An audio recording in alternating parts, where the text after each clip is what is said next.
have been a few members that have come out that have said, well, if I retire, my life is effectively over. And what I would say is get over yourself. In this video, Sam Seder and Emma Vigeland of The Majority Report with Sam Seder take a look at comments made by David Hogg on the Bill Maher program. And of course, Sam Seder and Emma Vigeland always do a good job of chopping it up and throwing some humor in there. Why don't we watch Sam Seder and Emma Vigeland do that right now? And I will have some opinions. And then I want to know what you think in the comments.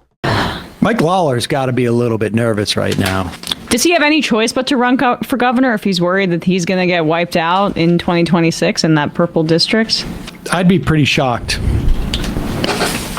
But here is Lawler, and I guess I don't know what the theory is here. But here is Mike Lawler on with Real Time with Bill Maher, and David Hogg and Donna Brazil are there. Started as an intern for McCain. Some of these people don't know when it's time to go. They don't. Chuck Schumer has been in elected office for 50 years. 1974, he was first elected. 50 years. AOC will absolutely kick his ass in a primary. She is the leader of the Democratic Party in this moment, and will continue to be, I think, the biggest driver of where the party goes from a governmental policy standpoint. And that drives many of my colleagues crazy. But the fact is, she has tapped into the base of support within the Democratic Party, and you see the juxtaposition between her and Chuck Schumer. I'm writing a strongly worded letter. Oh, sit the fuck down, Chuck. It's time. That's why you won. Yeah. In that district that you, that's why you won. Purple as they come. Well, right, because the people, they didn't want to vote for Donald Trump, but they're not out there on the far left either. No. Wait, pause. Oh Wait. First off. It's a contradiction. First off, the guy just said AOC is the leader of the party. Now, I don't necessarily agree with that, but he's contradicting.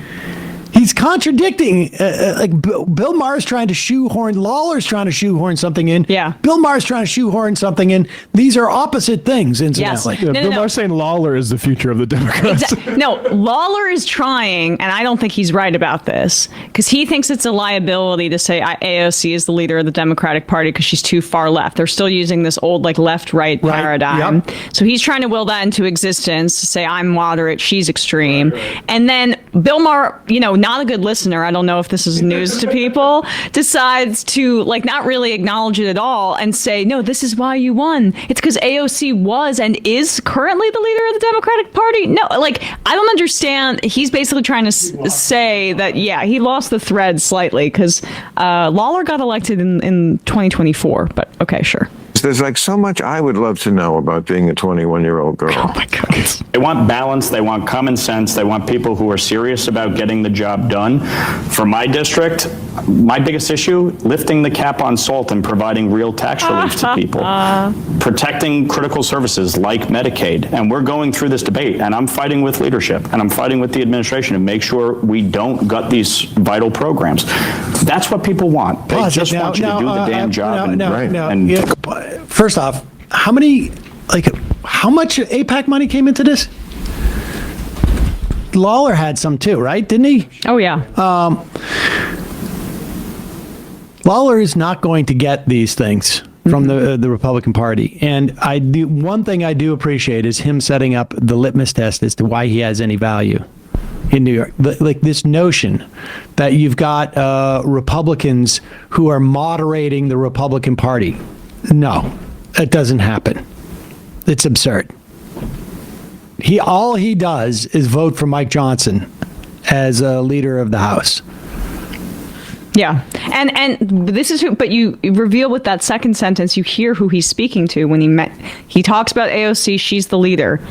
Okay, so he's trying to tie, if he's running for governor, Hochul to extremism, and then, or whoever comes out of that primary. And then he brings up SALT, the state and local tax deduction.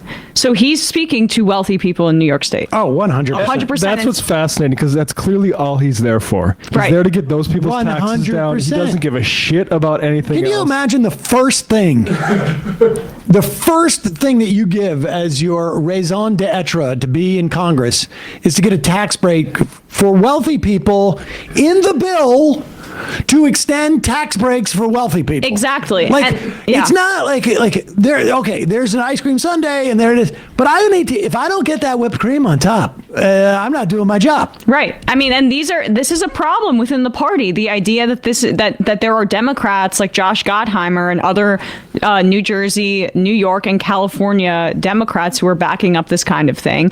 Yeah, God forbid, rich people who own property in these states can only deduct up to $10,000, which is what Trump made that change. Now he did it like the way he's doing tariffs, punitively trying to go after people he doesn't like, whether it's Europe or blue states. But it doesn't mean that this shouldn't be, I think, continued, obviously, but we'll see. Programs.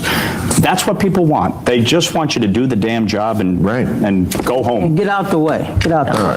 What is it? I think there's one thing I wanted to talk about too, which is a little bit of what you just talked about, which is there have been a few members that have come out that have said, well, if I retire, my life is effectively over. And what I would say is get over yourself. This isn't about you. This is about our country, and it's about your constituents. You get to see the consternation on Donna Brazil's face because she knows that quote. She heard that quote. It was from Clyburn, and the reason why that sticks out in her head is because she realizes how ridiculous that quote is. Oh, how self-involved, how self-centered it is, how it's completely anti-democratic, how it says nothing about the constituents that you're representing and more about your comfort in your mid-80s. What did Biden say? There was something like that when Biden was before he was dropped out, where he's like, well, he wanted to do that. Nancy left her seat. Steny left his seat. I left my seat. What the hell am I supposed to do now? Clyburn told the Journal. He's saying leaving leadership. No, I know, but what do you want me to do? Give up my life is what he's referring to. But that's what he's saying. The second step of he gave up his leadership, but now it's about retiring. Dude, you're 83 years old. Why is that not a consideration? And why don't your constituents come up as the first thing that you think about as opposed to yourself? Not that we can expect less ego from politicians, but we should have mechanisms to remove them, especially which is like the Democrats have been abject failures in fighting Donald Trump. In other parliamentary systems and other democracies around the world, there's leadership turnover if they have such a historically awful loss at this point. But you have our leaders bitching about the fact that they can't hang on for another decade or two. It's crazy. There have been a few members that have come out that have said, well, if I retire, my life is effectively over. And what I would say is get over yourself. This isn't about you. This is about our country, and it's about your constituents. Nobody is I don't care if you've been there for decades or just one term. That seat is not yours. It is your constituents. That is who you're there to serve. And if they choose to serve somebody else, so be it. That's all we're trying to do with Leaders We Deserve is give people the option to vote for somebody that isn't necessarily the same person. And Bill, let me applaud one thing. I'm glad that David is at the table. I've been at the table a long time. I guess we don't need that. I don't know. Yeah. Well, go ahead, Lee. I'm curious as to what she's saying here. And I love being at the table because it took me a hell of a long time to get in and to get a seat. And once I got a seat and got my folding chair, I was ready. I was set. And there comes a day when you can't stir every pot. And you're going to have to get the out. And I'm glad that David is storing a... I'm sorry. She's still making it about herself. Like, do you see that? Yeah. Do you see this that? This entire class of people have no idea. This is really cynical and gross. Like, as if someone like David Hogg and younger people who have supported the Squad and other members of Congress who are more representative of our entire country are trying to say that there shouldn't be black women at the seat of the table. That is the implication of what he's saying. She said it took me a long time to get here and basically is trying to defend Clyburn, it seems like, implicitly, which is the same thing. I mean, it's not about you. She still is making it about herself. She makes a turn. Okay, all right. Rock inside the party. All I would like to advise David is my 25-year-old March on Washington King holiday, free Nelson Mandela. There she's coming in. Call me what the hell you please, but I know what I did when I was his age. I wanted to have a role in American politics. I want to care about my country. I want to love my country, and I want to give back what my country gave to me. And if David takes that spirit on the DNC, I'll vote for his ass again. He is, though. He's an activist that started after his school got shot up. I can't tell. Like, she seems to be trying to sort of like split the difference Drape here. themselves in civil rights, which is all they do. And it's like the idea that we credit politicians with the legacy of civil rights is a huge problem, because it wasn't just politicians that got us civil rights. It was actually the activists that they're in part helping police crack down on right now. So that we like credit Hakeem Jeffries or Cory Booker when they quote like Fred Hampton, it's disgusting. Any quotes from those people should turn to ashes in these politicians' mouth. Well, the quotes turning to ash in their mouth is fairly strongly stated, but this idea of draping themselves in civil rights, that is frustrating, right? Politicians may have marched across the bridge or what have you, and I don't want to discount that, but they're so quick to take credit for the progress. I can't tell what like she does seem to be trying to split the difference there. Like, It wasn't as bad as I thought it was going to be, but she did slip. Like yeah. I don't like that false dichotomy there. If you want to see a really egregious example, pull up the Bakari Sellers. There you go. Yeah, exactly. Bakari Sellers, who, by the way, named his son Stokely, and whose father was legitimately a Civil War hero who was Civil rights. Civil rights. He's not that old. A civil rights hero.